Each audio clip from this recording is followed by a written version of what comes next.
Welcome back to my another blog. আশা করছি সবাই ভালো আছো। ভালো হয়েছে। তো ফাইনালি আজকে আমি ঢাকায় চলে যাচ্ছি, আর আমার সাথে কারা যাচ্ছে সেটাও তোমরা একটু পরে দেখতে পাবে। উফ, তরিন অনেক ডিস্টার্ব করছে। Sorry guys.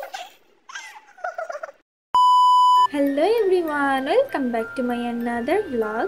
Always video edit করার টাইমে আমাকে ছোটোখাটো একটা যুদ্ধ করতে হয়, যেটার নমুনা তোমরা একটু আগেই শুনতে পেয়েছো। তো ফাইনালি আজকে আমি ঢাকায় চলে যাচ্ছি, সেইটা নিয়ে ছোট্ট একটা ভিডিও। সকাল থেকেই সব কিছু গুছিয়ে নিয়েছি, আর এখন আমি রেডি হয়ে নিব। আর এই ড্রেসটা আমাকে আম্মু গিফট করেছে। তোমাদেরকে তো বলাই হয়নি, এইবার আমার সাথে তারিনের নাগিটও ঢাকায় যাচ্ছে। আমার মন খারাপ থাকলেও ওরা কিন্তু অনেক এক্সাইটেড। আর আমাদের বাস টাইম ছিল বিকেল 5টায়, তাই আমরা দেরি না করে বের হয়ে গেলাম। হাতে অলমোস্ট 1 ঘন্টা ছিল। আর তোমরা তো জানোই, কোথাও যাওয়ার আগে আব্বু অনেক তাড়াহুড়া করে। নোয়াখালী এসেছিলাম জাস্ট 7 দিনের জন্য, আর এখন প্রায় 2 মাস হয়ে গিয়েছে।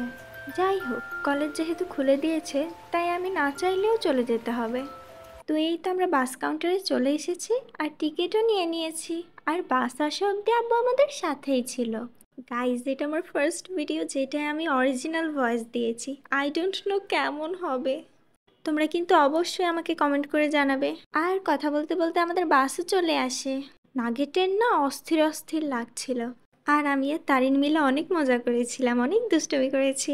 আর আমার অনেক ভালো লাগছে, কারণ আব্বু তারিনকে আমার সাথে আসতে দিয়েছে। নিজের মধ্যে একটা হয় না, বড় বড় ভাব আসছিল। যাই হোক, আমরা কুমিল্লায় নেমেছিলাম, আর একটুখানি ফ্রেশ হয়ে আইসক্রিম খেয়েছিলাম।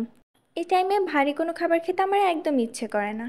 ভেবেছিলাম একটু ঢং করে ভয়েস ওভারটা দিব, কিন্তু এই ঢং ঢং ভাবটা যেন আমার ভয়েসে আসতেই চাচ্ছে না।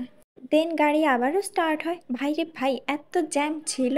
বাসায় আসতে আসতে আমাদের 12:30 বেজে গিয়েছিল।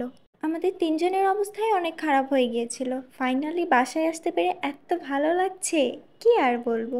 তো এই ছিল আমার আজকের ছোট্ট একটা ব্লগ। ভিডিওটা ভালো লাগলে লাইক কমেন্ট করতে ভুলবে না। দেখা হবে নেক্সট ভিডিওতে। Good bye.